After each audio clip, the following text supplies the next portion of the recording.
So ayan, so yan po yung finished product natin. Nakabit na po natin yung bagong program natin na memory. Ayan, tapos ito naman yung programmer natin. Tapos ating gamitin yan. So final testing tayo. Ayan. So tanggalin mo natin yung kanyang indicator para makita natin kung yung standby niya, kung nabusilid pa siya. Saksak natin. Saksak. Standby, tingnan natin. Ayun. Ayun, bumukas na po yung kanyang backlight.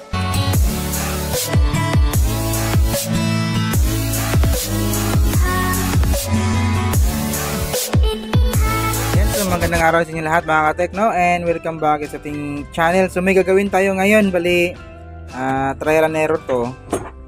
Kasi yung problema ng unit na to, standby po siya. Standby, kahit anong pindot mo dito sa kanyang standby, hindi, sa kanyang button, wala pa rin nangyari, ayan, kahit sa remote wala pa rin tong response. Pero kung ititest mo yung voltahe dito, yung walang voltahe lang or supplies, yung portion nito, itong 4.9 dito at saka 3.3, pero itong input ng IC na to, ewan ko lang kung anong number nito, basta sa mga na-check natin, yung 1.8, 1.5, 1.2, 3.35 volts andun yan. Dito sa mga LDO dito may supply yan. Tapos medyo umiinit ng konti yung ating MCU. Yung ito lang yung supply dito, yung papuntang sigurong USB or HDMI natin, USB pala lang, yan lang yung walang supply, walang 3.3, walang 4.9 na lumalabas. So ni-reheat na rin natin or nireheat na rin natin yung kanyang mainboard, so wala pa rin nangyari. Ayan. Pero kung tatanggalin mo itong kanyang socket na papuntang mainboard dito, kusang ilaw yung unit natin. Ayun, bukas yung backlight. Asan na yan? Bukas yung backlight. Ibig sabihin yan, normal yung ating power supply. So nandito talaga sa may mainboard yung problema. So balik ko, mamamatay ang backlight natin. Ayan.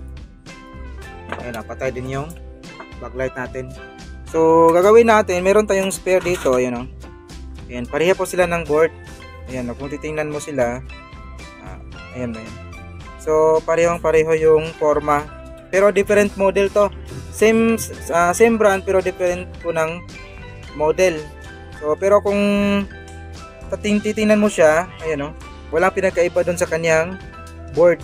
Bali tinest na rin natin to, then gumana po siya. So sigurado na tayo na nasa mainboard yung problema. So bali trinay natin nag-try din tayo na mag-troubleshoot dito sa ating mainboard. So yun nga, hindi natin makuha. Medyo mahirap yung trouble niya, kahit na mag-direct pa tayo ng voltahe, hindi pa rin natin mapapawaran yung unit, So yung gagawin natin, try natin i-reprogram yung kanyang memory. Ito na yung kanyang memory. Ito, yung WinBand 25Q. Ito yung memory.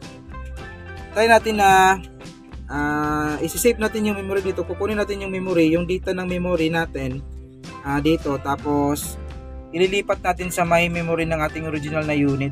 Bali i-delete natin yung dating memory niya, tapos papasokan natin ng bago na galing dito sa may isang memory sa may spare natin. Yan yung gagawin natin, and try and error to kung sana mapagana natin.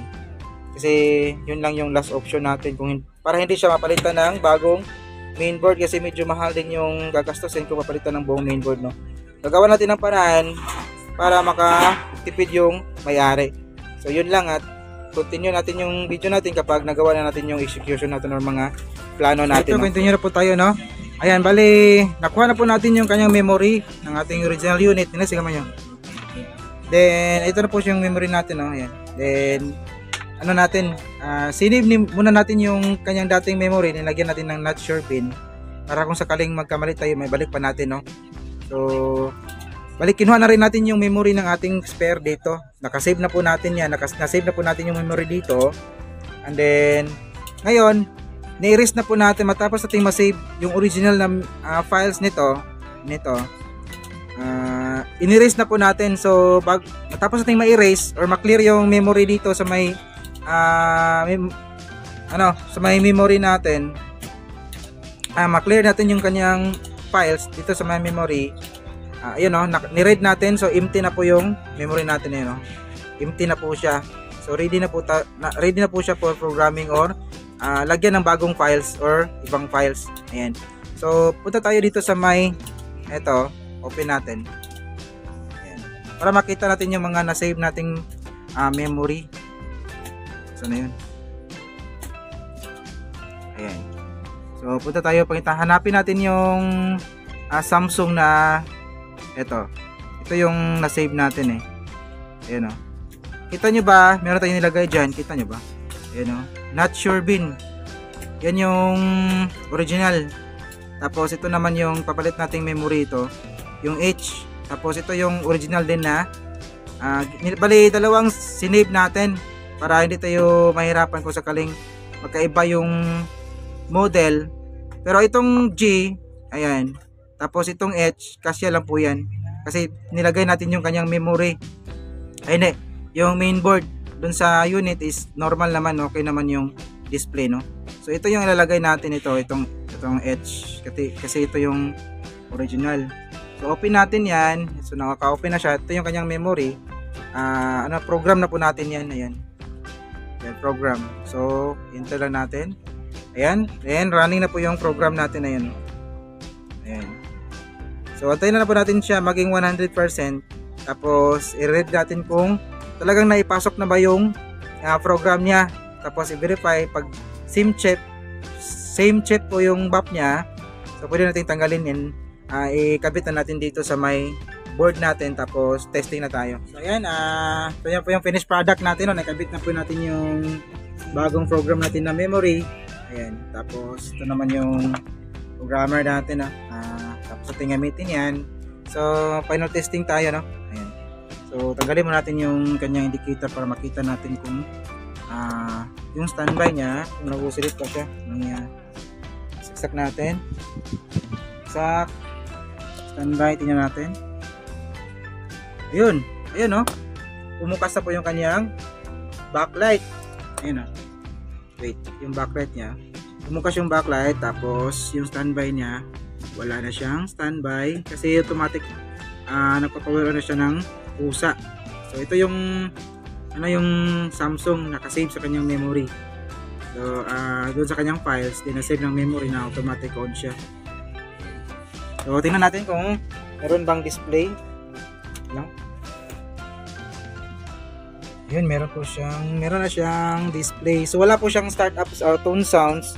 Walang tone kasi nga tinanggal natin yung kanyang speaker. Ayan, bali tinanggal natin yung speaker. Saan yun kalagay yung speaker? Dito pala. Ayan, dito pala sa may doon ng ilalim. Ayan, tinanggal natin yung kanyang speaker kaya wala tayong maririnig na Samsung tone. Ayan, pero meron na siyang display. Meron lang siyang konting problema dun sa screen, no? Ayan. Ito, hindi na po natin marirepair yan. Maliban na lang po, pagalitan natin ng buong panel. Ayan, no? Dead pixel na po yan. Nasa ilalim na po ng kanyang panel. Ayan. Pero, gumana na po yung unit natin. Pero, konti lang naman yan. Hindi naman masyadong halata. Ayan. Magagamit pa. Yun. So hanggang dito lang yung video natin mga katekno. Maraming salamat pala sa mga natsagang nanood. May God be with us always, and this is your service, Ryan Crossetech. See you in our next video. Peace out.